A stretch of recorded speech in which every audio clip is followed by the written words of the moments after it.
Ladies and gentlemen, may I kindly ask everyone to please take their seats.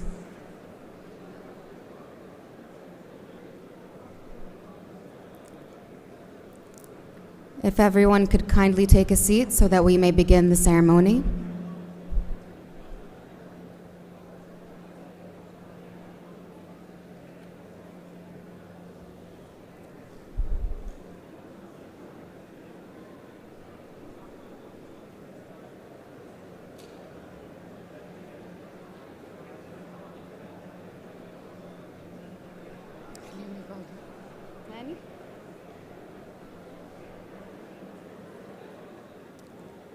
If everyone could kindly take a seat so that we may begin the ceremony, thank you very much.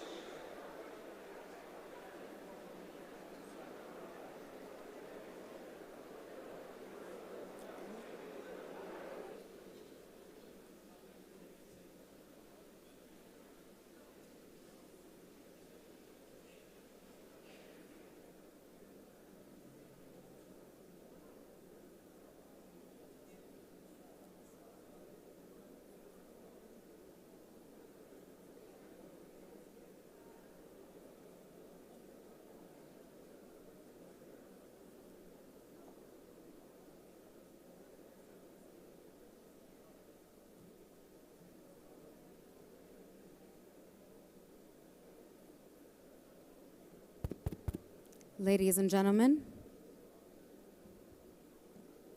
if everyone could kindly head to their seats so that we may begin the ceremony. Thank you very much.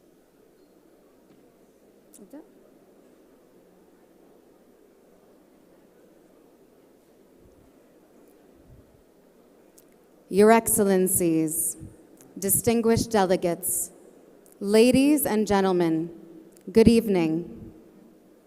May I just say what a pleasure and honor it is to welcome you all tonight for the start of the 2023 International Civil Aviation Negotiations. Your presence here in Riyadh this week is undoubtedly a testament to the international civil aviation community's commitment to collaboration and progress. Your collective efforts are indeed recognized and appreciated. And with that, let us begin tonight's ceremony by celebrating the rich cultural heritage of the Kingdom of Saudi Arabia.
Ladies and gentlemen, I think that it's due that we give them a final round of applause for tonight's entertainment. I do hope that you all enjoyed this glimpse into Saudi Arabia's diverse cultural heritage. And now, if you'd please direct your attention to the screen, we have a short video for you all. Some see the sky as a horizon. Others see opportunity. Saudi Arabia is one such nation, soaring towards Vision 2030, welcoming the world to experience culture, nature and heritage as vast as the sky is wide, from ancient archaeological wonders to modern marvels. Saudi Arabia offers a tapestry of experiences that reflect the diversity of its land. Tourism has flourished, with new attractions emerging across the country. In aviation, Saudi Arabia is ascending to new heights. The Saudi aviation strategy is delivering unprecedented opportunities in airports, airlines, cargo, and logistics. Carrying 330 million passengers, 4.5 million tons of cargo, and reaching over 250 destinations by 2030. Here, we come together to create new opportunities, shaping the future of aviation for the benefit of the world. Together, we will pave the way for a brighter future. Welcome to Saudi Arabia. Welcome to a more connected world. Welcome to ICANN 2023.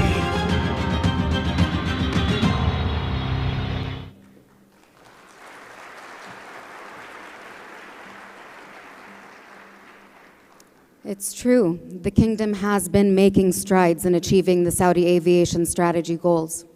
But who better to highlight that than our first speaker of the night, a man whose leadership has been crucial to the advancement of the Kingdom's aviation sector.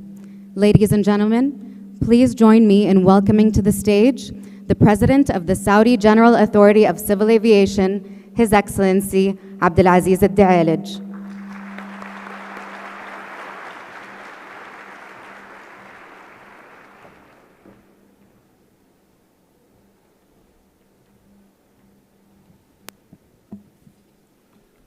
بسم الله الرحمن الرحيم.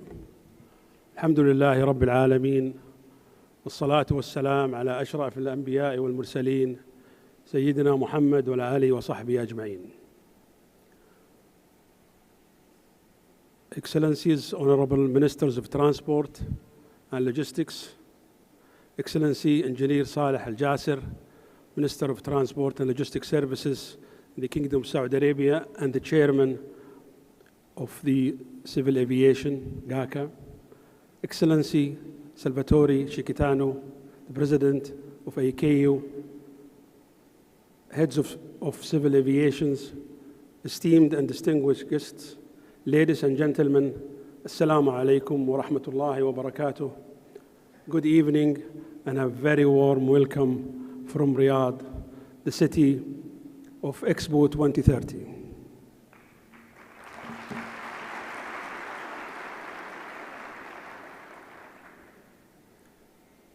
Welcome to the Kingdom of Saudi Arabia. It's my honor to welcome you all at the ICANN 2023 here in Riyadh. As we gather here, we not only mark the beginning of significant event, but also celebrate a momentous victory of our kingdom, winning the bid to host the World Expo 2030 in Riyadh.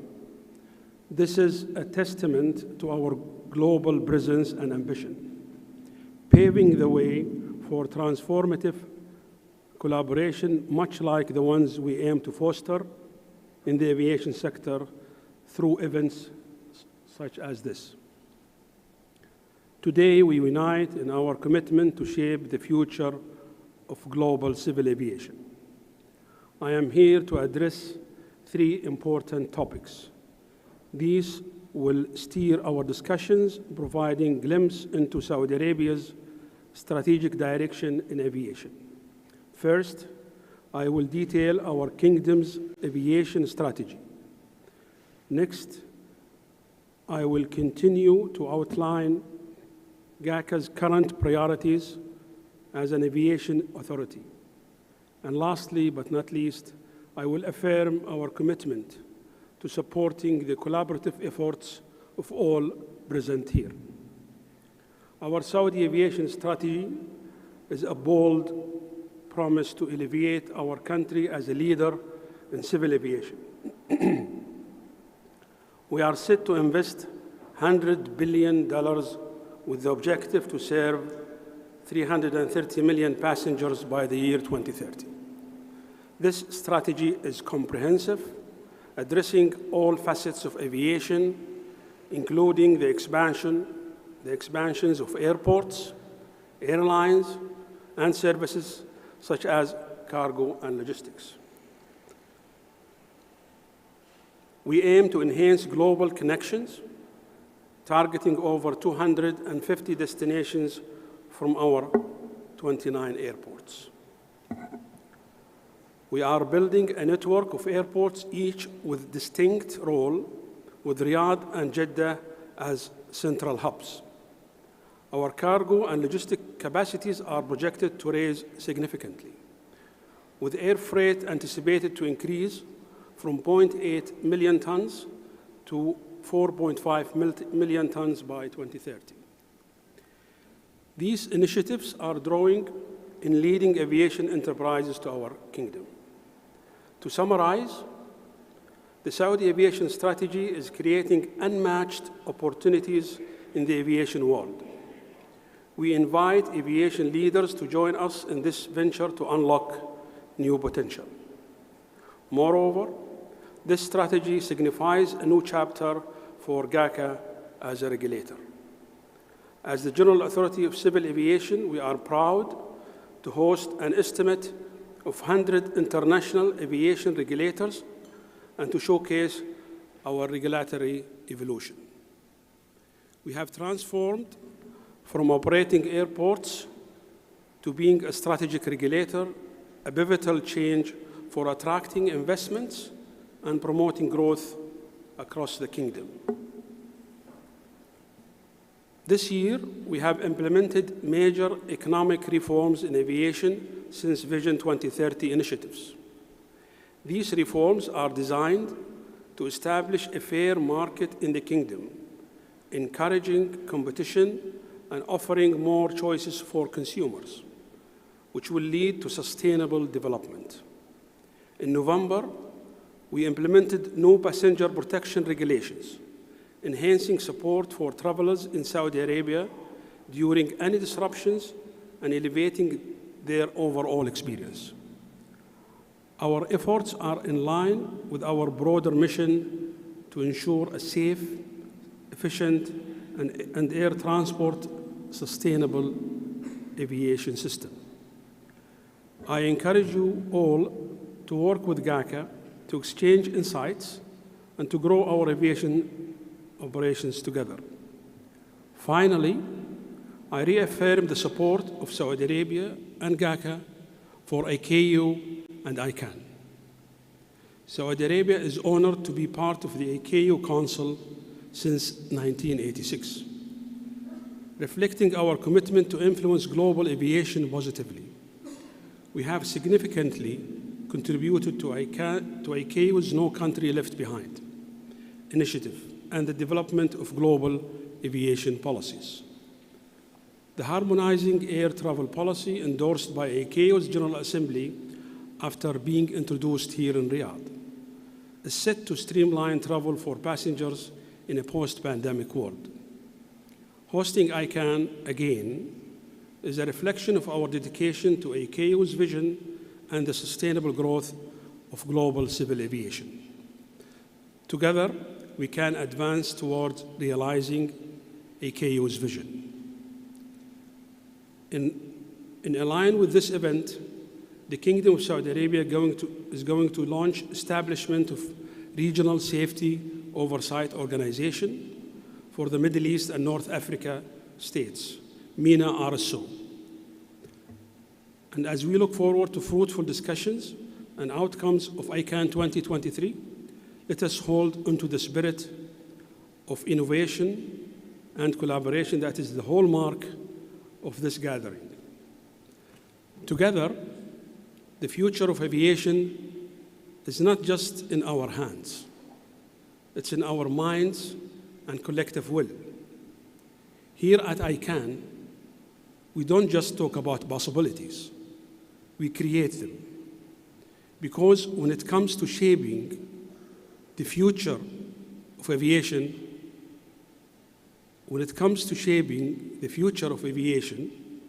it is not just ICANN, it is not just you can, it's clear that together we can. Thank you.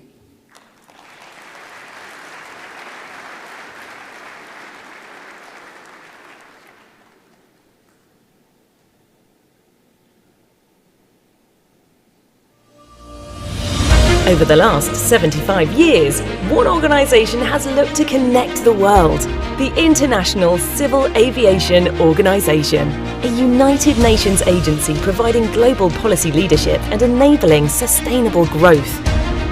ICAO brings together 193 countries to progress aviation safety, air navigation efficiency, economic development, and environmental protection objectives. 2008 saw the first ICAO Air Services Negotiations event to conduct bilateral, regional and global air services agreements to connect our world better. The last 14 ICANN editions have been hosted in Africa, the Americas, Asia, the Caribbean and the Middle East. Having held over 5,000 meetings and signed 4,000 air service agreements, ICAO is truly shaping tomorrow's aviation. This is the second ICANN event in Saudi Arabia. The first was in 2012, with 62 countries coming to Jeddah, holding 350 meetings and witnessing 130 agreement signings. Today, we bring you the leaders of aviation together for the 15th ICAO Air Services Negotiations. Saudi Arabia is truly honoured to host once again, reflecting its commitment to ICAO, serving as a council member, supporting capacity initiatives, and leading policy development to better unite the world. This year, we welcome close to 100 countries to charter the future of aviation, the largest ICANN ever. Now, more than ever, our collective work is vital to navigating today's challenges and creating tomorrow's possibilities.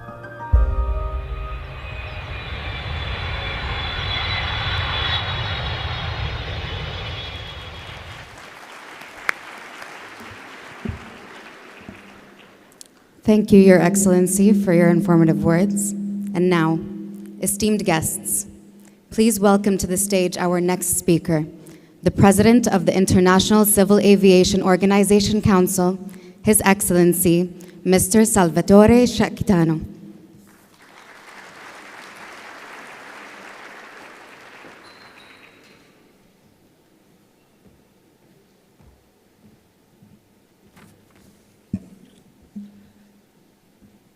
Your Excellency Saleh Al-Jasser, Minister of Transport and Logistics Services of the Kingdom of Saudi Arabia, honorable ministers, so numerous today, Your Excellency Abdulaziz El Al-Lueji, President of the General Authority of Civil Aviation of the Kingdom of Saudi Arabia, distinguished delegates, ladies and gentlemen, welcome to ICANN 2023.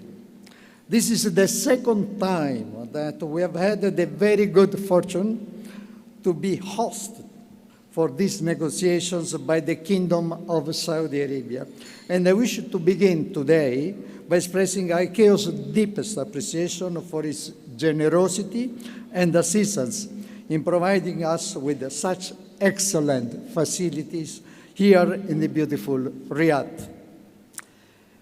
As many of you already are aware, ICANN events provide states and industry with a unique opportunity to conduct multiple bilateral and multilateral air service negotiations in a single meeting place and over just a brief period of time. Besides delivering a very efficient and cost-effective solution to facilitate your meetings and agreements, we also expect to benefit this week from ICANN's many networking opportunities and the discussion which will be taking place on current trends. Since the launch of the negotiation platform in 2008, ICAO has been proud to support the ICANN process to the point that it has hosted over 5,000 bilateral meetings, resulting in close to 4,000 agreements and arrangements on behalf of 160 states and all world regions. This year we are very happy to be welcoming over 91 states, more than 550 participants, and expect 485 meetings to be conducted. These engagements will contribute importantly to the growth and the sustainability of not only the international transport industry, but also many other sectors with high dependency on the transport, such as tourism and trade. Additional ways that countries can ensure the dependability and availability of their civil aviation systems include the adopting of ICAO's policies and guidance on transport economic regulation, and by assuring a good governance through effective financing and resourcing of their regulatory authorities. This is very important for many states, and most especially for small island developing states, the cities, the landlocked developing countries, and the least developed countries. Air transport is very critical lifeline to foreign markets. This is why ICAO encourages all states to meaningfully factor air transport objectives and synergies into their overall national economic strategies and to alleviate regulatory impediments to optimize the international mobility of their citizens and business. I wish to mention in regard to the relevance of political attention to development of the transport market, how important and evident is the commitment of the Kingdom of Saudi Arabia with the 2030 vision. How strong has been already anticipated commitment to support the development of transport in this region and in general in any country for the development and further progress in terms of social and economic development. I mentioned also the importance to alleviate regulatory impediments. I refer to one important decision that has been taken by the Council very recently, that is to dedicate 2024 to the year dedicated to facilitation. Facilitation is an activity, a domain that normally is not considered as a priority. Safety, security, sustainability. Actually, facilitation is probably the most important element for support over the transport. Without facilitation, without effective mechanism of support to passengers in overall activities that are related to the journey, of course, their transport will fail. So it's important, and ICAO will organize a certain number of initiatives next year to create awareness, to provide more attention to facilitation. Now, I was calling out the relevance of several other domains, and I wish to take the opportunity to recall the work of many ICAO states experts on developing, for example, a draft convention on foreign investments in airlines to facilitate a greater access to global capital markets for air operators, in line with ICAO's long-term vision for international transport liberalization. We know very well that when we talk about liberalization, we touch sensitive items. We have to recall that our air transport system is based on the Chicago Convention signed in 1944, when airlines and states were the same. Now the world changed, and we have to consider more and more to give support to liberalization. In this context, the access of foreign investments in airlines is so important in many states. So for this reason, we are working on a possible convention on long-term for international air transport liberalization. Other areas where ICAO is looking into new solutions include a specific international agreement to liberalize air cargo service further, and in-depth assessment of whether there is a need to develop guidance for the economic regulation of international operations of unmanned aircraft systems. The unmanned aircraft system seems to be something for the future. No, it's tomorrow, today actually. There are already some announcements, so we have to work in order to ensure that the regulatory and also the multinational recognition is assured. I wish to refer also to the request by states to during our 41st Assembly in October 2022. They were also asked the ICAO Council to prepare guidelines on how to provide greater flexibility to states to respond to international crises while protecting the integrity of air service agreements. This is the lessons learned from COVID-19, and actually we have been working on resilience and crisis management similar to COVID-19. There are many other areas of significant importance of air transport today which are also occupying us at the moment, including carbon neutral air transport, gender equality in this sector, and innovations in advancing air mobility and next generation aircraft energy in the propulsion systems. I mentioned carbon neutrality. Of course, you are perfectly aware that last week we had an excellent conclusion of the conference on aviation and alternative fuels with the adoption of global framework. I had the opportunity to bring to COP28 the result of this conference. What is important is to give a clear signal to the market, to the sector, to the public opinion that the long-term aspiration goal to reach net zero by 2050 is implemented with practical steps. The specific CAF3 gave the opportunity to provide the financial market and investors, of course, with a great and important signal that has been already triggering interest. I can mention that during my 3 days in Dubai during COP28, I was contacted by leaders of financial institutions interest on the outcome of this conference. In concluding now, I wish to once again extend our deepest thanks to the government of Saudi Arabia, its General Authority of Civil Aviation, and of course their representative of Saudi Arabia to ICAO, Dr. Badr Sagri, and this delegation for the excellent arrangements. Hosting this event for a second time demonstrates not only the country's clear commitment to the global success of our sector, but also its recognition of the economic benefits which the ICANN process realizes for both its participants and its host. I wish also to remind, before concluding, that 7 December this week marks the International Civil Aviation Day. And the Dead States and the ICAO will once again opportunity to commemorating it under the theme of advancing innovation for global aviation development. I'm sure that we will have an excellent opportunity to celebrate altogether this historical day here in Riyadh.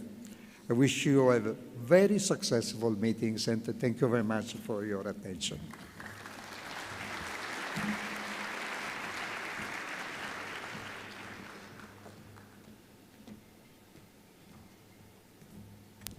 Thank you so much, Your Excellency. It truly is an honor to have you here today. And now, it's my pleasure to introduce to you all our third speaker of the night, a man whose strategic vision has been instrumental in the development of the kingdom's aviation, transport, and logistics sectors, the Saudi Minister of Transport and Logistics Services, His Excellency Saleh Al Jasser.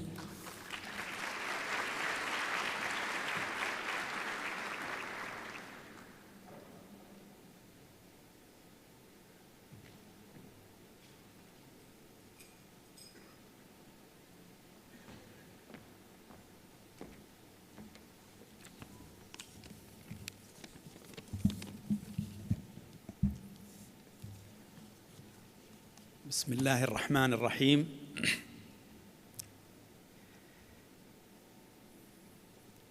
Mr. Salvatore Ciccatano, President of the ICAO's Council, distinguished ministers, President, Your Excellencies, ladies and gentlemen, welcome to the Kingdom of Saudi Arabia and to the ICAN 2023.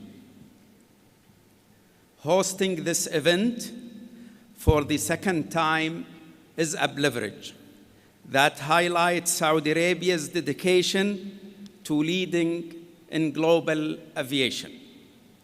We are grateful to the International Civil Aviation Organization for their support and partnership in this endeavor. Today, we welcome delegates from over 100 nations, setting a new record for ICAN attendance. As the Minister of Transport and Chairman of Civil Aviation Authority, I am proud to outline how Saudi Arabia's strategic directions are helping nations to grow and succeed. Vision 2030 is driving our nation forward with bold steps towards a thriving economy, a vibrant society, and an ambitious outlook. Under the guidance of King Salman bin Abdulaziz Al Saud and Crown Prince Mohammed bin Salman, this vision is rapidly materializing, influencing every sector. Integral to the vision is the transport and logistics services strategy, which aims to unite Saudi Arabia with the global community through comprehensive transport network. At the center of this strategy is aviation. Our Saudi aviation strategy is designed to create connections, post-trade, and open doors to tourism and economic prosperity. Each day brings us closer to sharing our kingdom with the world, and a sentiment echoed in our recent selection to host the Global Expo 2030, a milestone that speaks volumes about our global partnerships and the future we envision. Saudi Arabia is keen to foster relationships that transcend borders. This ICAN forum is a testament for our collective commitment to dialogue, learning, and uniting the world through aviation. The agreements you reached and the collaborations initiated here will extend well beyond aviation, fostering wider international cooperation. We are committed to forging sustainable partnerships with people and organizations across the world. Let's use the occasion to forge stronger conversations between our countries, elevating aviation and creating a more connected world. Thank you, and may your participation in ICAN 2023 be both productive and inspiring. Thank you very much.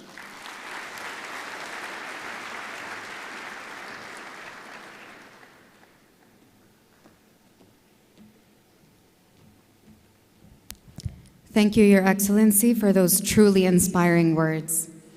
As mentioned by His Excellency, hosting the ICAN is indeed an honor and a privilege.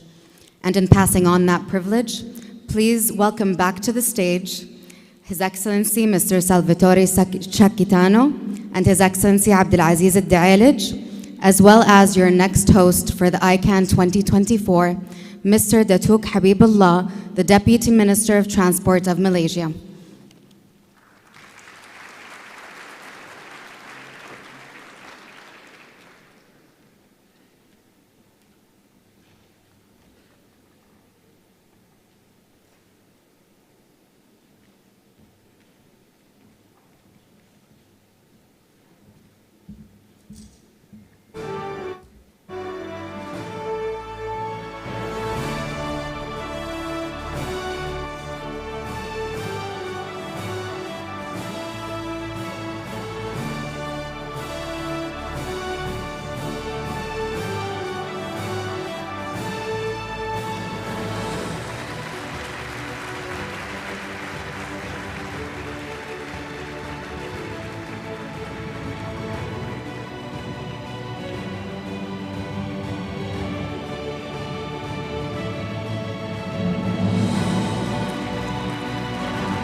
Before I begin, sir, I'll let my speech down there.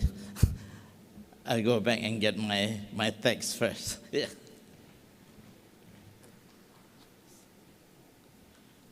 Thank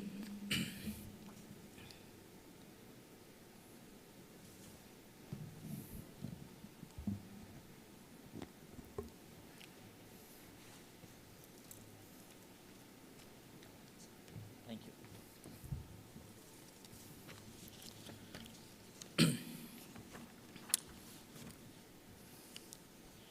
بسم الله الرحمن الرحيم. السلام عليكم ورحمة الله وبركاته. His Excellency Salih Al-Jazir, the Minister of Transport and Logistics of the Kingdom of Saudi Arabia, the Honorable Transport Ministers and Deputy Ministers, His Excellency Abdulaziz Al-Da'alij, President of the General Authority of Civil Aviation, GACA of Saudi Arabia, Mr. Salvatore Cicicitano, the President of the ICAO Council, the dignitaries of international organizations, distinguished delegates, ladies and gentlemen. Firstly, I would like to express my heartfelt gratitude to the Kingdom of Saudi Arabia under the leadership of the custodian of the two holy mosques, King Salman bin Abdulaziz Al Saud and His Royal Highness Prince Mohammed bin Salman Al Saud, Crown Prince and Prime Minister of the Kingdom of Saudi Arabia, on successfully organizing the 15th ICAO Air Services Negotiation event, ICANN in Riyadh, from December 3rd to the 7th.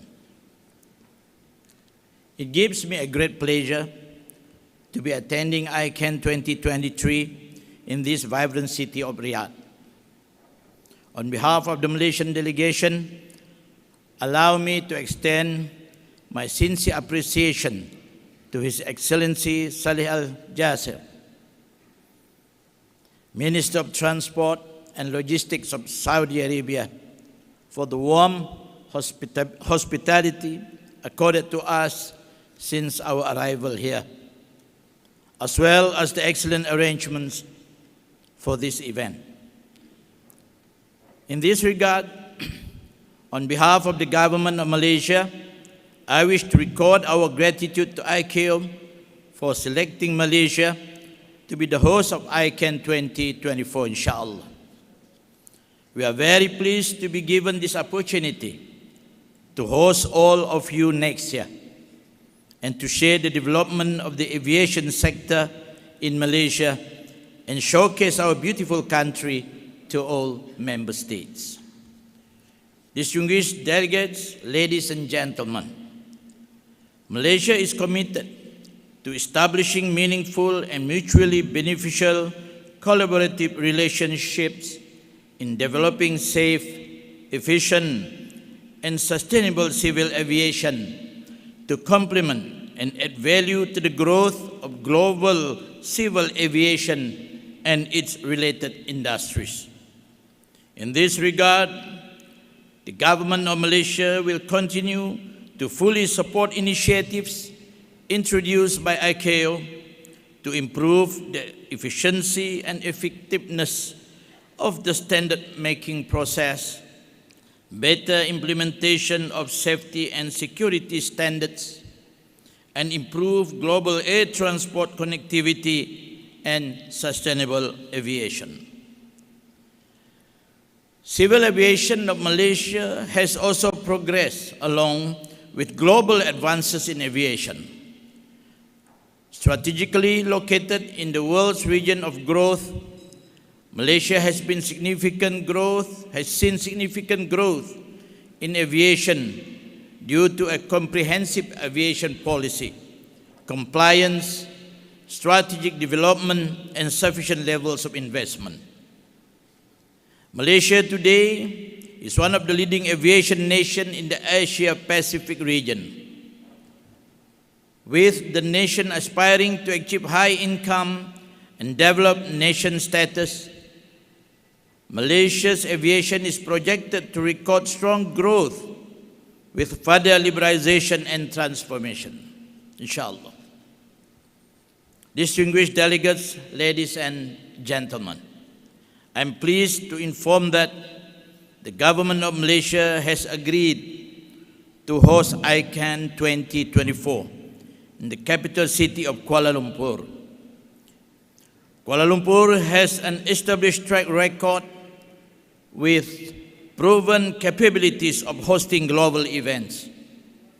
Hosting this event will allow us to showcase not only Kuala Lumpur, but Malaysia as a whole to key industry stakeholders with excellent accommodation options, natural attractions, and cultural heritage that is rich with mystical folklore. Malaysia also boasts miles of stunning beaches, pristine jungles, and rainforests to explore, making it one of the most accessible ecotourism destinations in the world. On that note, on behalf of the government of Malaysia, we would like to invite all ICAO member states to attend ICANN 2024 in Kuala Lumpur. Welcome to Malaysia. I look forward to receiving all of you next year in Kuala Lumpur. With that, I thank you. I invite everyone to view this video that showcases Malaysia, the land of diversity and culture. Please.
Welcome to Malaysia. Thank you.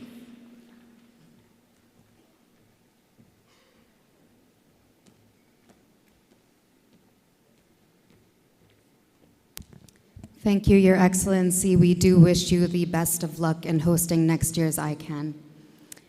In continuation of the spirit of collaboration and dialogue that the ICANN will continue to foster for years to come, we will now begin our ministerial panel discussion that will focus on the importance of air transport to economic development. So, ladies and gentlemen, please join me in welcoming to the stage the Director of the ICAO Air Transport Bureau, Mr. Mohammed Rahma, your esteemed panel moderator for the night, to set the stage.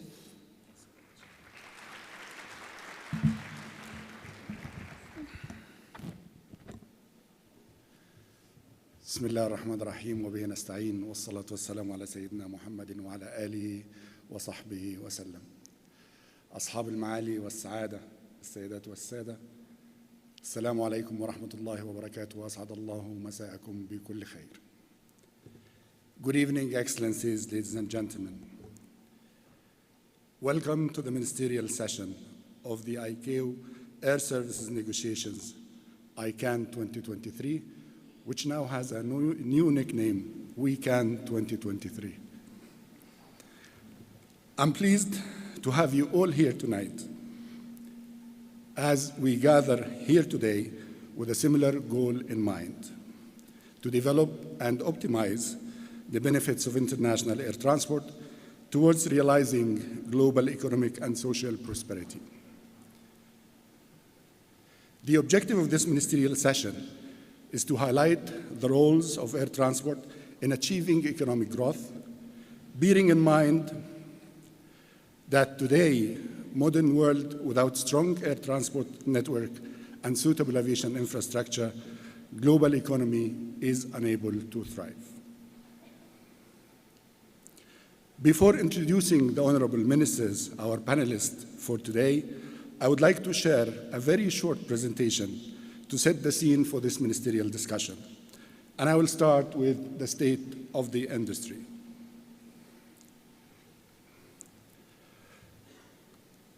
The global traffic experienced an unexpected decline after COVID-19 3 years ago. Actually, this crisis is not only the worst, but the deepest and the longest crisis ever faced by the aviation sector. The global number of passengers has declined by almost 60% in 2020 compared to 2019. In 2021, the number improved a bit, but still with significant decrease of almost 40% compared to 2019. Fortunately, the following year, 2022, brought a rapid recovery. Estimates of increase by over 91% in revenue passenger kilometer and over 21% in freight ton kilometers worldwide compared to 2021. If we look at the long-term forecast, in line with our earlier predictions in ICAO, the strong recovery of air passenger demand has resulted in 2023 passenger numbers reaching an estimate of 89% of the pre-pandemic level. Of course, some of the region has well exceeded this number of 2019. Air passenger demand in 2024 is expected to be strong, which will result in the full recovery of the industry, and it's expected that 2024 passenger traffic will be 4% above the 2019 level, and this is good news for all of us. Steady growth is expected to continue over the long term, with RBK forecasted to grow at 3.9% over the 2024-2050 period. In the Middle East region, where we are right now, passenger traffic and revenue passenger kilometer RBK showed merely 33% in 2021 compared to the pre-pandemic level. Meanwhile, the seat capacity in the region was merely 45% compared to in 2021 compared to 2019, and the passenger load factor fell drastically to reach 54.7% in 2021. As we all can see, the passenger traffic and seat capacity were severely impacted in this region compared to the world average. Meanwhile, the passenger load factor was far lower than the world average. Here is the forecast for the air traffic RPK in the Middle East region. The left bar, you can see the forecasted RPK for each road group in the region. The Middle East blue bar chart is the compounded annual growth rate for each region. And as you can see on the right side, the air traffic RPK is expected to mark 4.4% annual growth from 2024 to 2050, which is higher than the world average. Now, let's quickly move to the socioeconomic benefits of air transport, and we're all aware of that. The air transport has become a catalyst for economic development, with many states are placing aviation at the center of the national development agenda. And we have seen from the Excellency's speeches and from the video as well that air transport is really put in the heart of the development plan in Saudi Arabia. And this has made aviation a global priority, given the significant role in connecting people, facilitating socioeconomic growth. Aviation also supports tourism through a synergetic relation between aviation and tourism. Aviation serves as a catalyst for tourism, becoming one of the largest and fastest growing economic sectors in the world. Growth in tourism was driven by, among others, of course, a relatively strong global economy, as well as an affordable travel services. Air travel has become the most preferred choices for the global tourists, regardless either they're going for leisure, business, or visiting families and friends. Liberalization of air transport market, which resulted into enhanced connectivity, has made aviation the preferred mode of transport by 59% of all international tourists and up to 80% of visitors to certain small island states.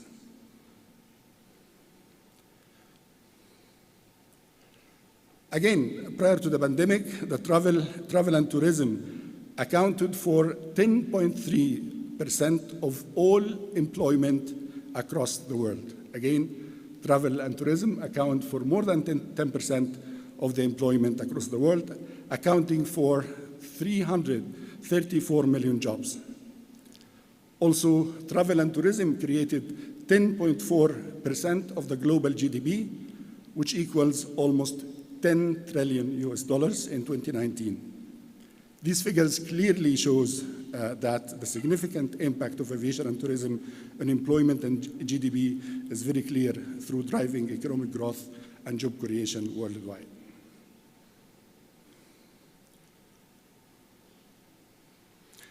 Aviation also supports trade.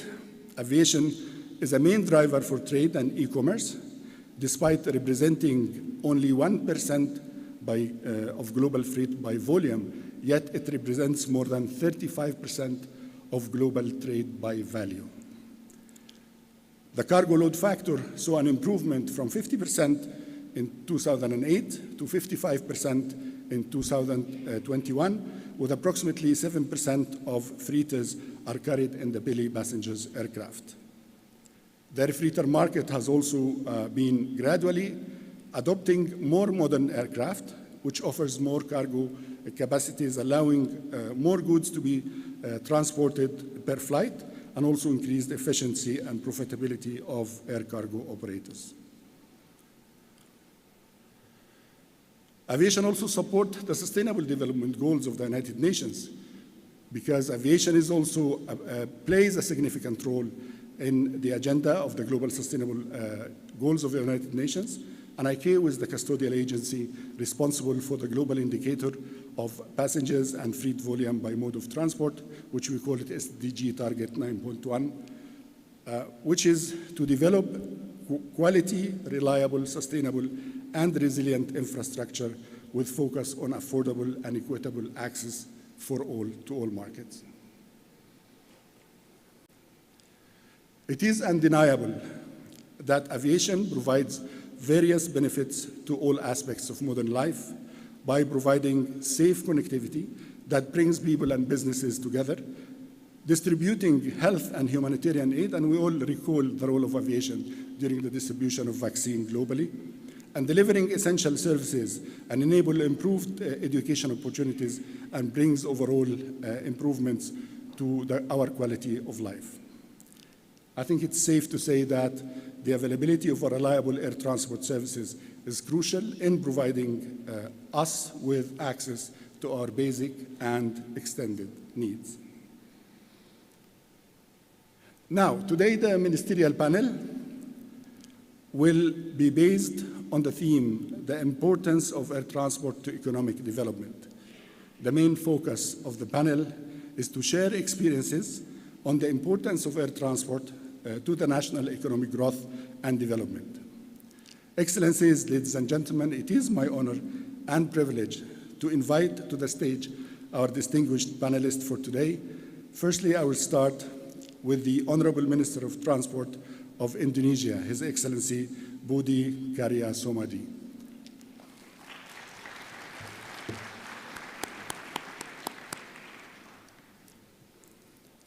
Next, our gracious host of ICANN 2023, Honorable Minister of Transport and Logistics of Saudi Arabia, and the Chairman of the General Authority of Civil Aviation, His Excellency Saleh Al Jasser.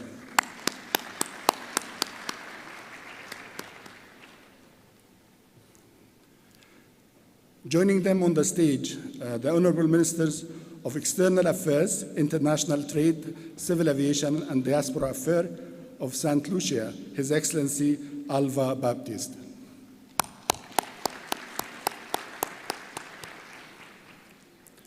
Last but not least, we have the Honorable Minister of Transport of Seychelles, His Excellency Anthony Gerard Derjak.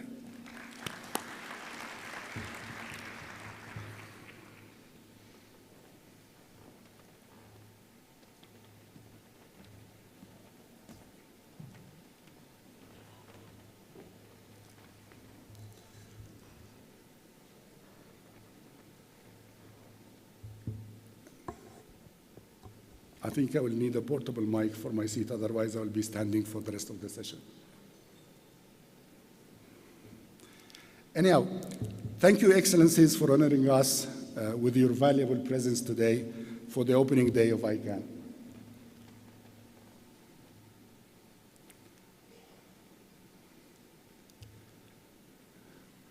And I will directly delve into the discussion for the sake of time. And let me start by asking His Excellency, Honorable Minister Baptiste.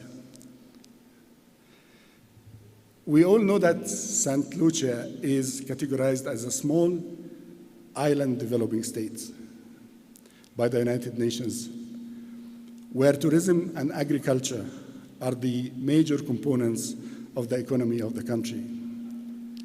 And I want to ask Your Excellency, do you think that the importance of air transport in supporting tourism and trade and the economic development of the small islands and the developing states is sufficiently understood and reflected in the economic policies of state, or we need to do more?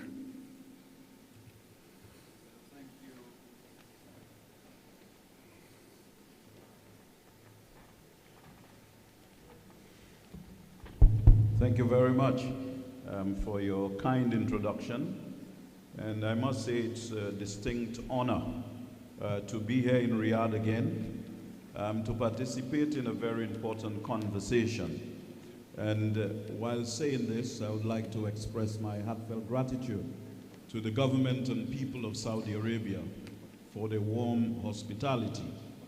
Having said so, I want to get down to business and clearly indicate that if any Caribbean administration does not recognize the importance of tourism, then they are not connected to the Caribbean reality, because tourism accounts for a significant percentage of the GDP of the Caribbean. As a matter of fact, it would account for about 16% of the GDP of the Caribbean islands, support about $35.9 billion, and many businesses depend on tourism and air transport that facilitates the majority of the tourists, the stayover arrivals in the country.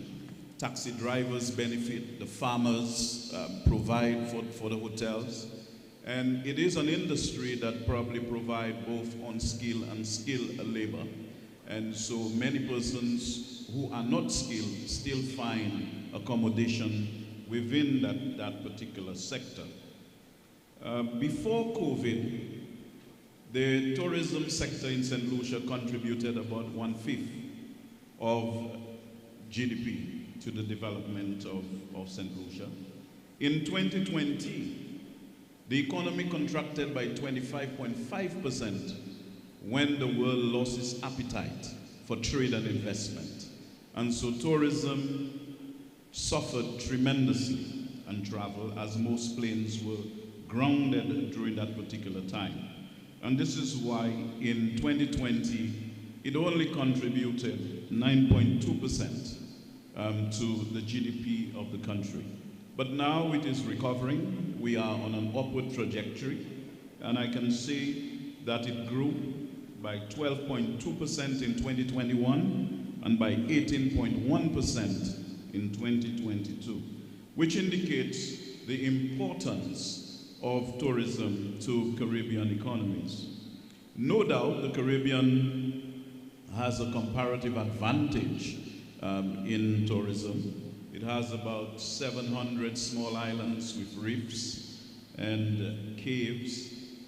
In fact, the Caribbean Sea it forms less than 1% of the world's oceans, yet it has about 10% of the world's reefs. So no doubt it is a significant aspect of the overall tourism architecture in the world.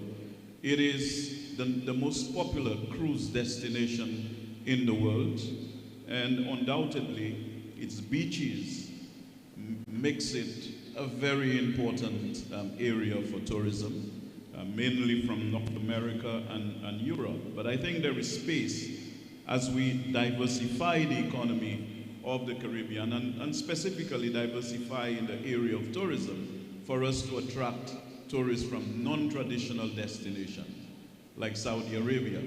So I'm hoping that with the signing of our air services agreement, it may set the stage for us to see more direct flights coming from this part of the world into the Caribbean. And St. Lucia's central location would facilitate that particular aspect beautifully. It could serve as a hub that could distribute passengers both north and south of the Caribbean. So in closing, let me accentuate the fact that during the midterm and even projecting the long term, tourism will be a very important engine for economic growth in the Caribbean region. But there's always more that could be done to actually create an improved framework to match our basic need with greater possibilities. Thank you very much, Excellency. Of course, tourism is the main enabler, but tourism can't reach St. Lucia without good civil aviation infrastructure.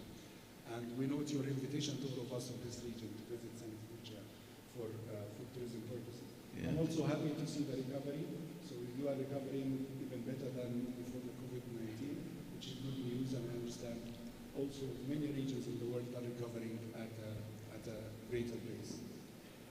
Now let me move to His Excellency, Honorable Minister Somali. And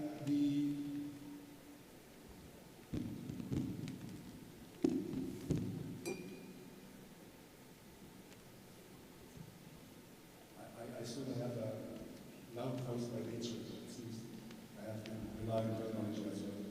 So, Your Excellency, air transport market in Asia is forecasted to grow by 219% in the next 10 years. This is remarkable. And this increased demand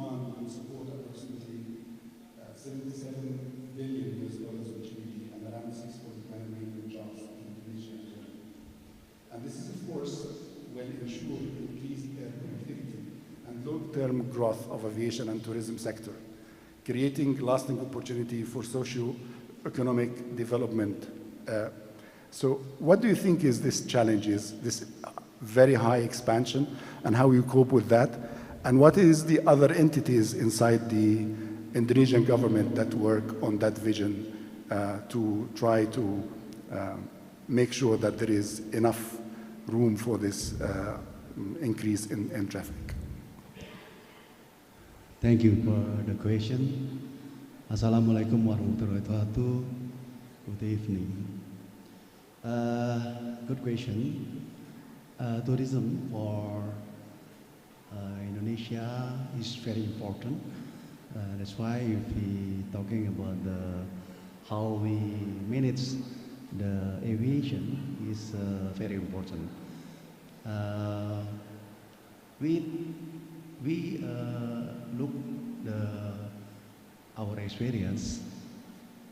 Aviation is very significant, give movement to tourists to our country, international and domestic. And based from our experience, when the COVID, the traffic is decreased up to only 10%. And that times the tourism is all closed, and we cannot think how we can improve that. After the COVID-19, we try to make it the connectivity is better, and our president always talking about how about the aviation. The aviation means tourism. Tourism means economy. That's why every week president talk with me, how about the aviation? Even the COVID, he talk about the aviation. That's why for the tourism, very important for aviation. And another thing, maybe we have to commit to make it the connectivity, international connectivity, and also our domestic, especially for international. Now we have a problem to decrease of number of our aircraft. That's why this morning I discussion with the Minister Saleh to talking about to increase the movement, to make it the movement, international movement is going better, and make it the tourism better. I also invite other company to jointly with us to make it connectivity to local is better. Again, our government try to make it many policies to make it easy, make it friendly, and welcome to tourists to Indonesia. Thank you. Thank you very much, Excellency. And indeed, if the government policy in general is driving this, for sure, better coordination between different entities at the state level. Now I want to turn to His Excellency Salah Al-Jasser for a very interesting video that we have seen, and also the opening speech of His Excellency, the President of GACA, and the Minister Al-Jasser speech about so many projects going on in Saudi Arabia right now. So new airports, new airlines. And this is, of course, the objective is to implement the civil aviation strategy in Saudi Arabia, which is derived from a big vision of Vision 2030 of Saudi Arabia. So, Excellency, tell us more about these projects, and what is the role of this project in supporting the development of the national economy of the Kingdom of Saudi Arabia? Well, thank you very much. I would like to start by renewing my warm welcome to all the delegates, and I hope that your time in Riyadh is fruitful and enjoyable. Yes, indeed, the aviation strategy is at the heart of the transport and logistics strategy which enable all strategies and improve quality of life. The Hajj and Umrah, tourism, trade, quality of life, and every mega project that we are implementing will rely on how we progress with developing our infrastructure, including the transport and logistics infrastructure, and how we develop our aviation sector. Connectivity is very important. And Saudi Arabia has always been well connected to the world. But with the heightened ambitions, with the mega projects, with the development, with the targets that we are setting for ourselves, we need to develop fast. And we have solid plans to do so. We want to triple the size of our aviation sector. And to do that in just less than 10 years is not a small undertaking. But with the ambition, with the support and guidance from His Royal Highness, the Crown Prince, and the support from the government, the involvement from the ministry and the leadership of GACA in driving this file, and the solid steps that have been already taken, testify that we are progressing in achieving those targets.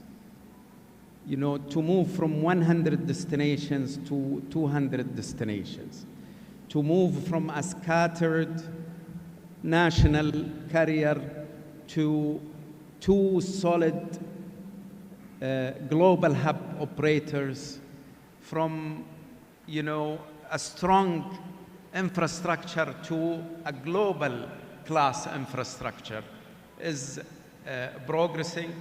As you have seen, we are already engaging in building the new King Salman Airport in Riyadh. We are taking solid steps in building Riyadh Airline. We are taking solid steps in reforming Saudiya and refocusing its operation in Jeddah, and also expanding Saudiya to cater for its new and more ambitious mandate.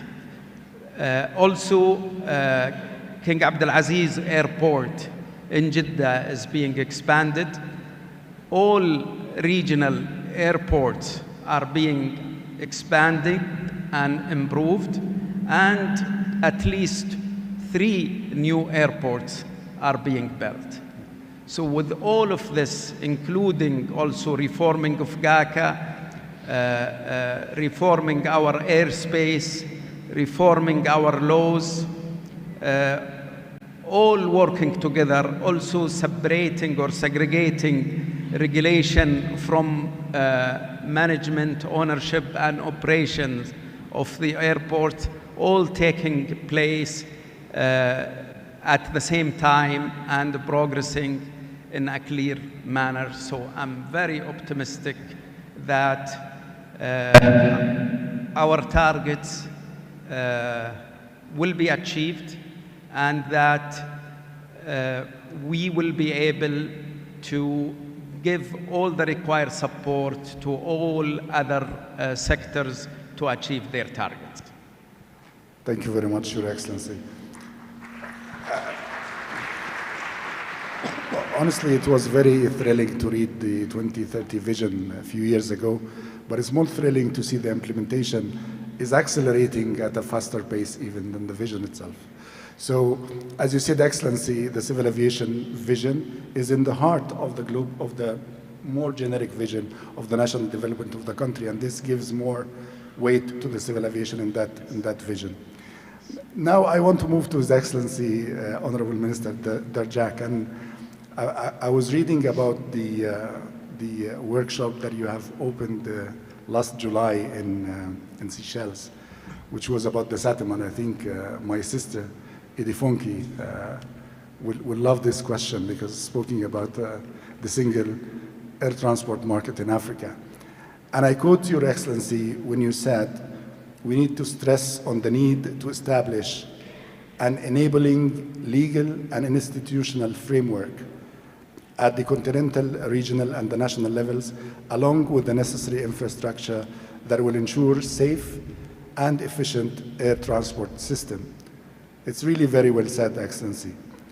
In this regard, in your opinion, Excellency, how can the policymakers, and there is a lot of policymakers here in this room, what they need to do to improve the connectivity in order to have a sustained air transport service for economic development, especially for the least developing countries and the small island developing states?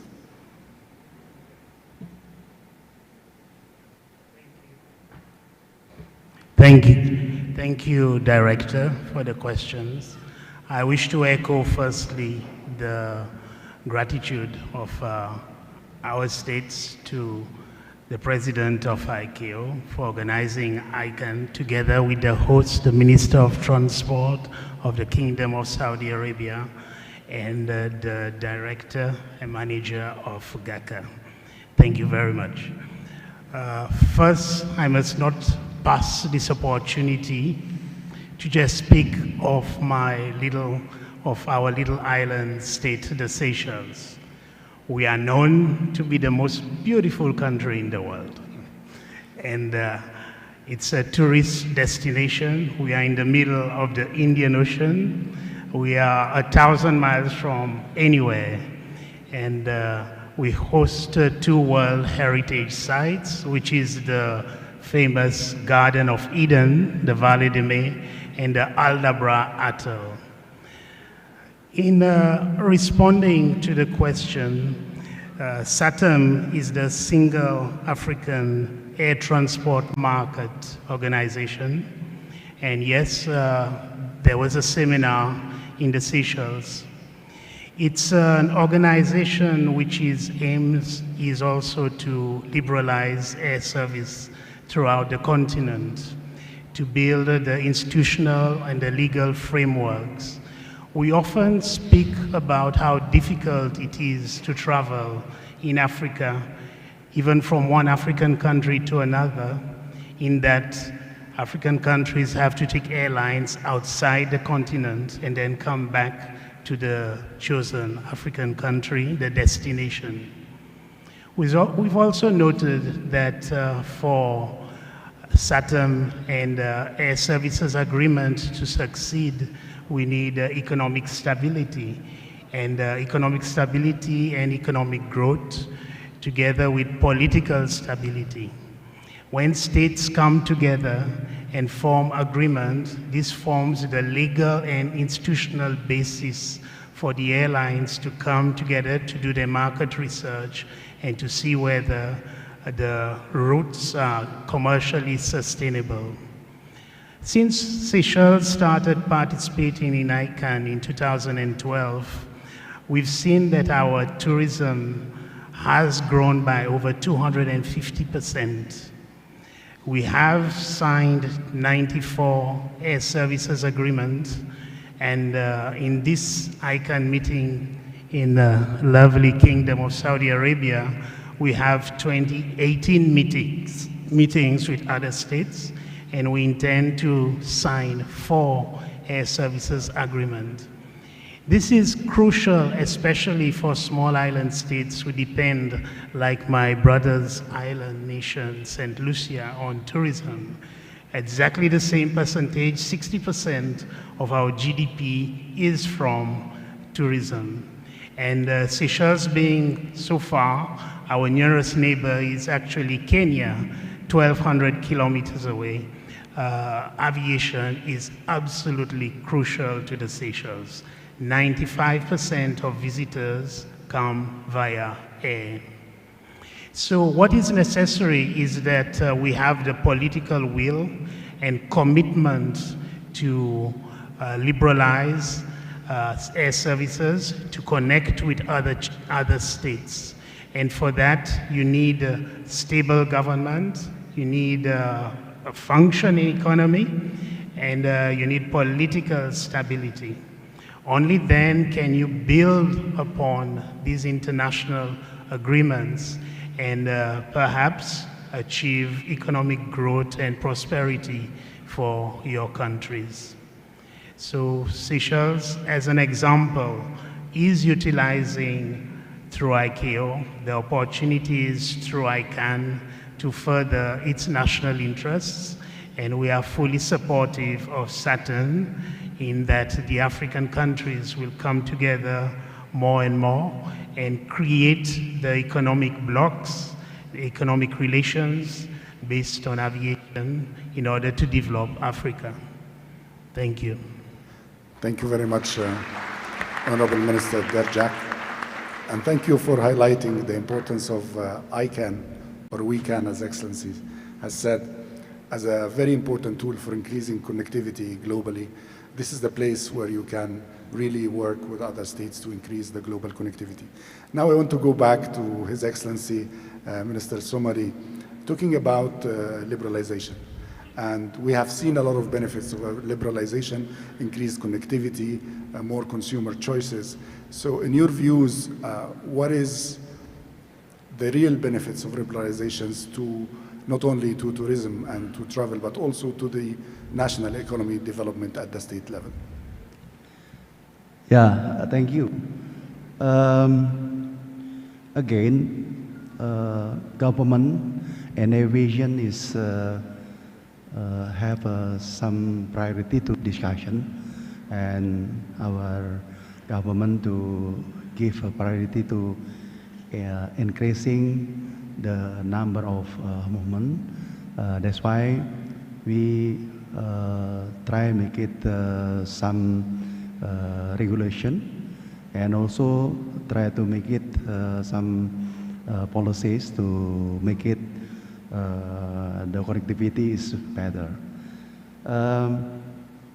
The connectivity is important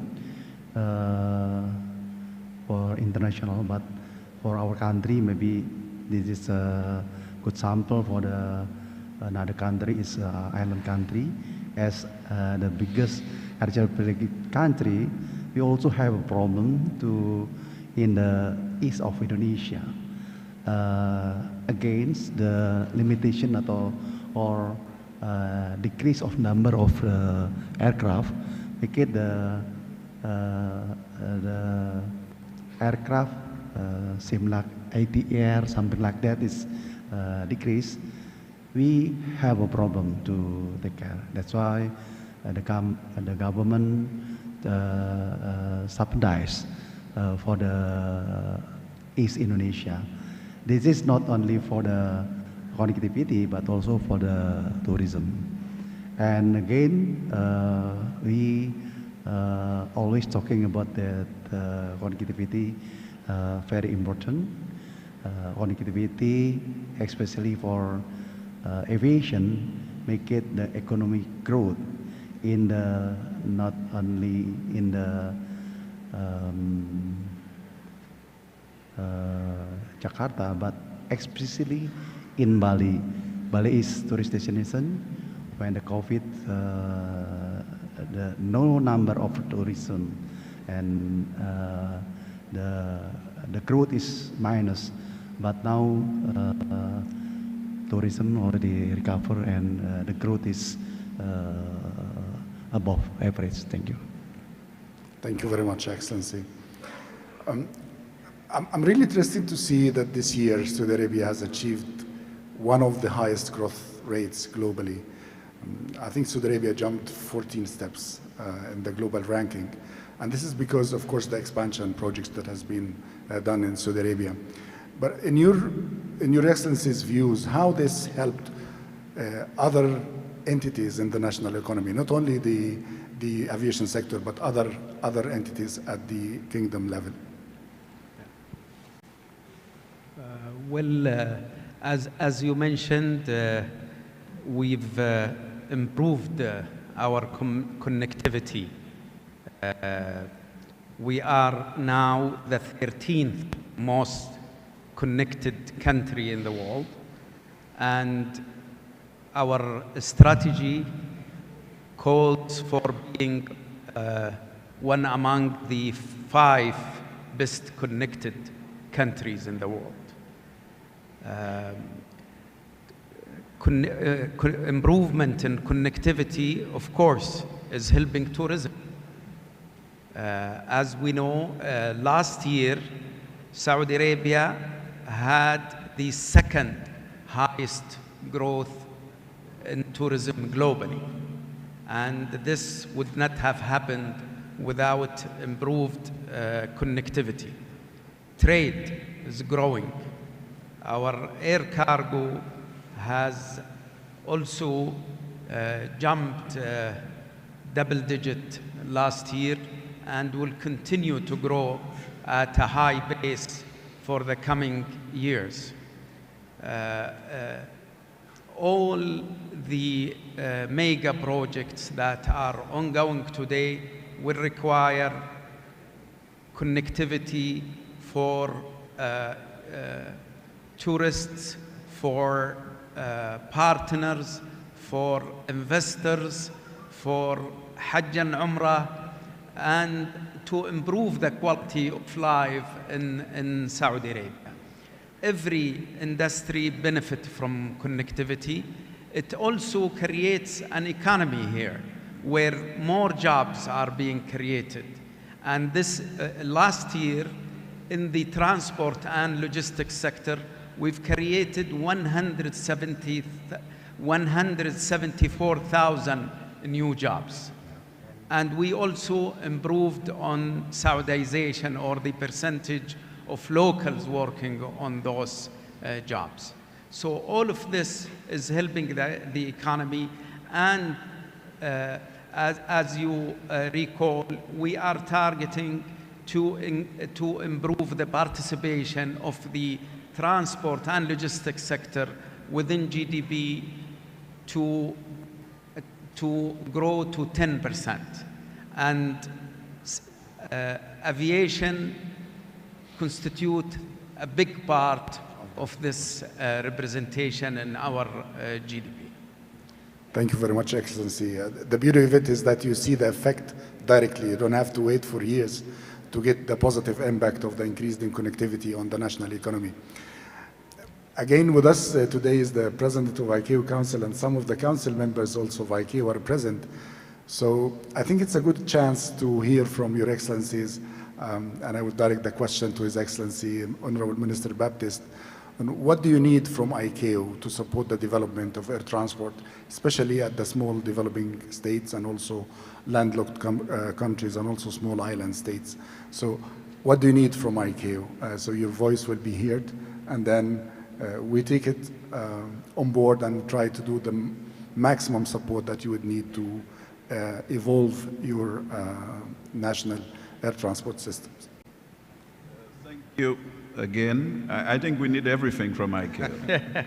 I think it might be an opportunity to really commend the International Civil Aviation Organization for attempting to ensure that we have regulations and standards that would improve the safety and regularity of air transport to make it safe for the growing numbers of persons who utilize air transport to move from point A to point B.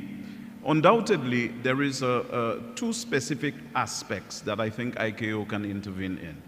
And whilst our problems in the Caribbean are multifaceted, I want to address myself to one fundamental issue, and then, of course, in closing, address the second matter.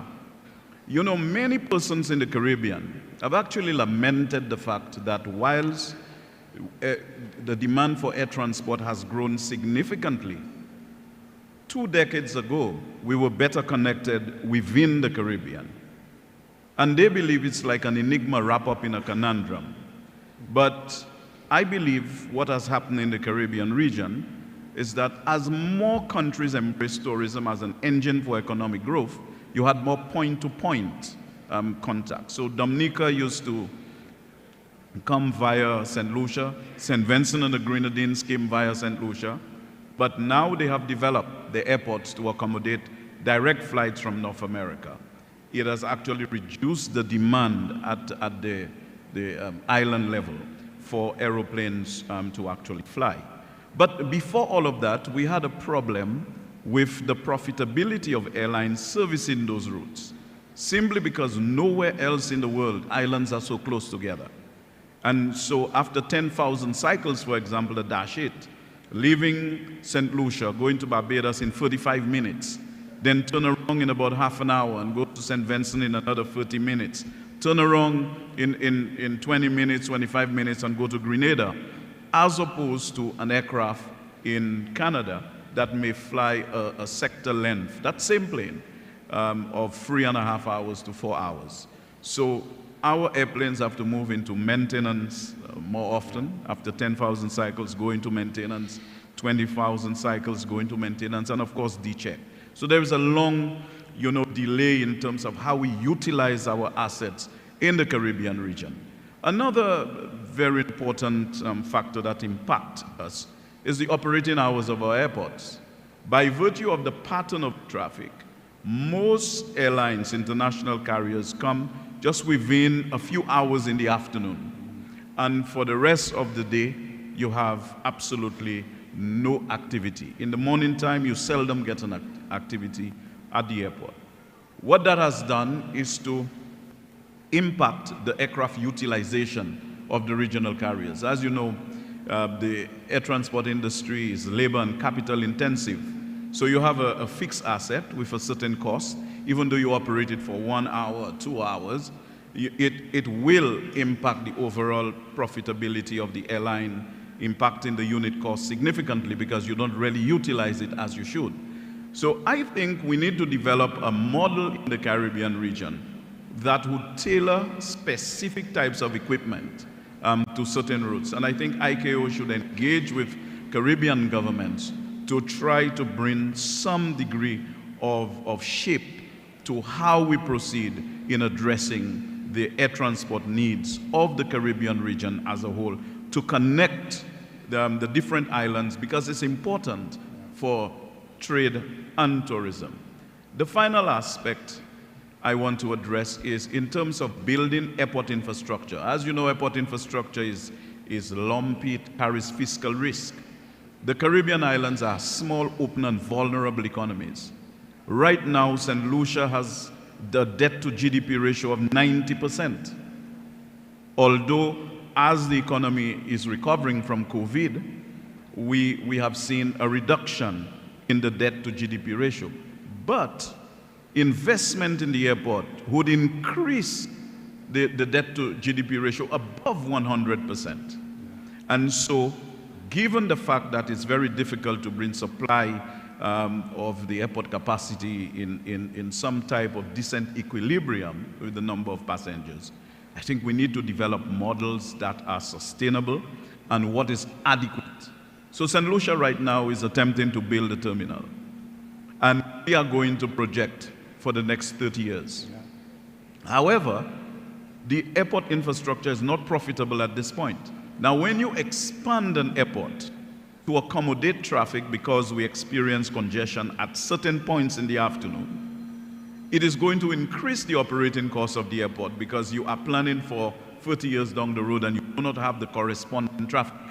So we need the assistance of ICAO in planning that airport infrastructure, not just the terminal building, but the land side, to ensure the safety of the passenger carrying aircraft, and of course, an airport terminal that would cater realistically for the number of passengers moving through the aerodrome.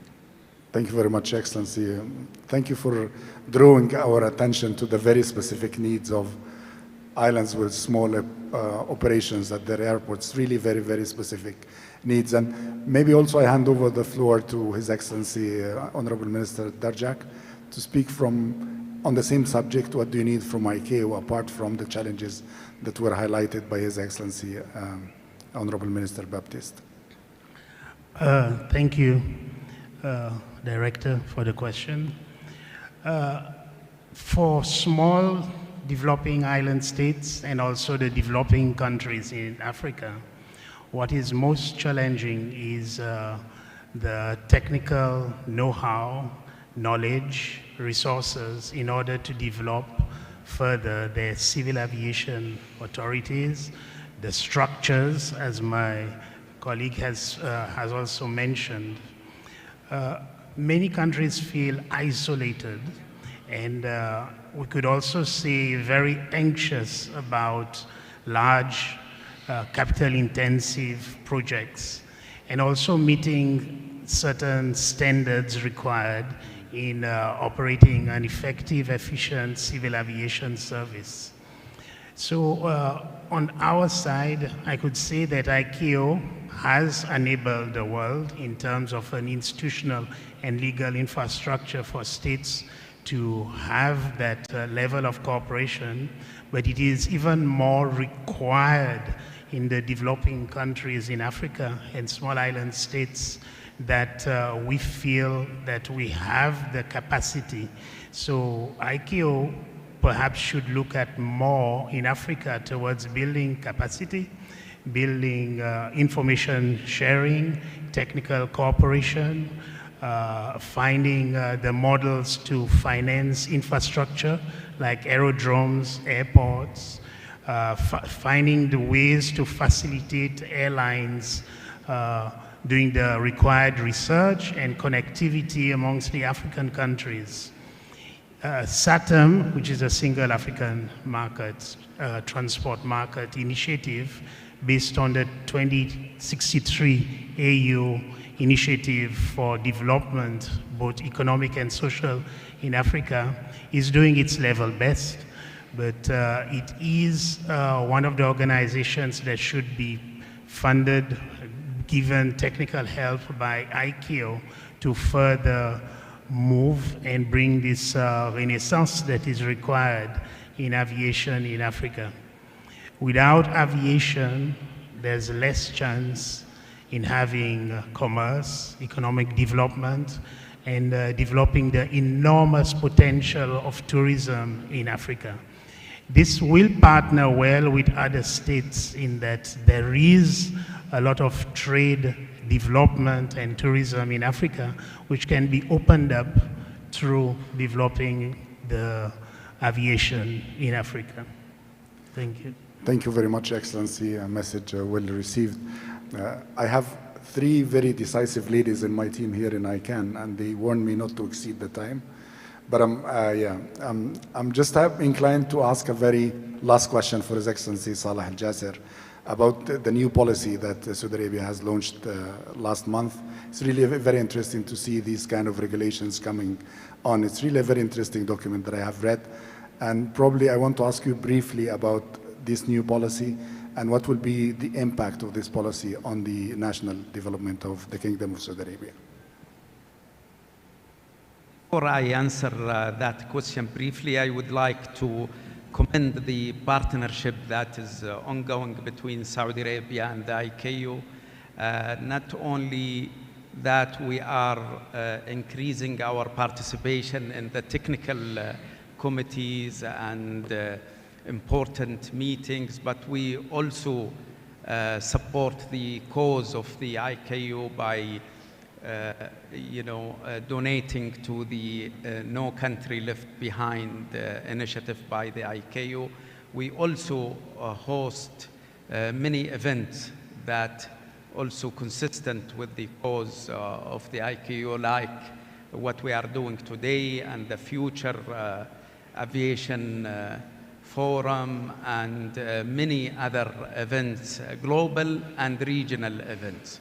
In terms of the regulations, with the huge ambition for the sector, the business model need to change and the regulations need to be updated. So GACA have worked very hard to update all its regulations, first by looking at best practices, by partnering with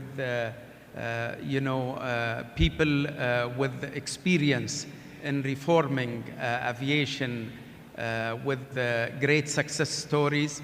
And the objective is the same as the objective of the aviation sector in Saudi Arabia. We want to have more connectivity. We have to have safe operation, best quality, and we want to attract investment to the sector, and we want to have the best customer experience.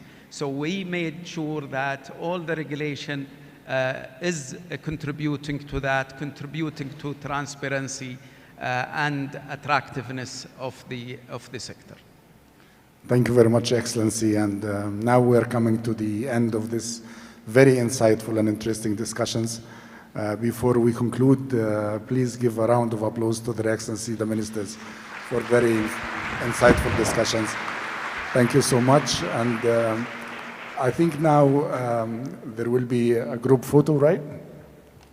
After that, so maybe I hand over to the MC. Thank you very much.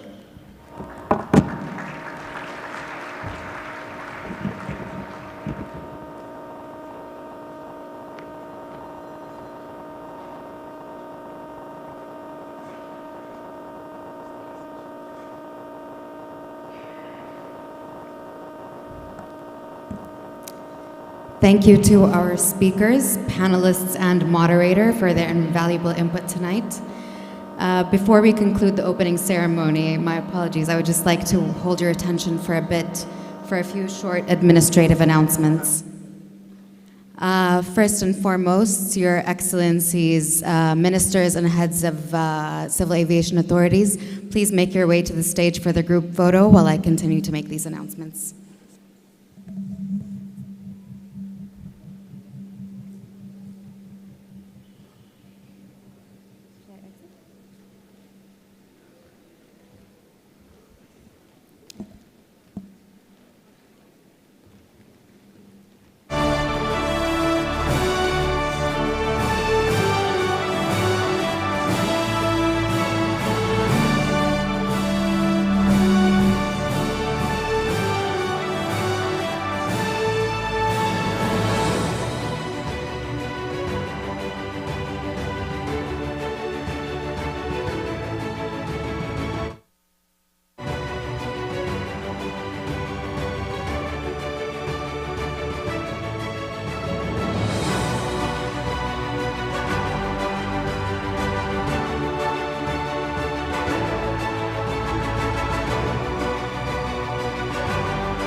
As you've heard, we have close to 600 meetings scheduled this week.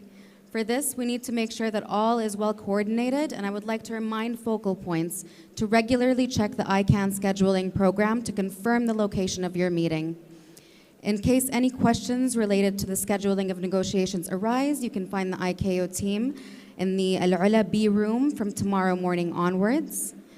The ICANN scheduling platform also contains the survey on market access, which is accessible by focal points. If you have not yet completed the survey, we kindly invite you to do so. Please kindly check the program for the upcoming week, which is available on the platform, the app, and also on the ICAO ICANN 2023 website. As you will have noticed on the program, the host will be providing lunch to all delegates starting tomorrow. Lunch for VIP delegates will be served in the Teatro restaurant on floor 1, while all other delegates will be served in the exhibition hall. Thank you all, وشكرا لكم جميعا. Good night.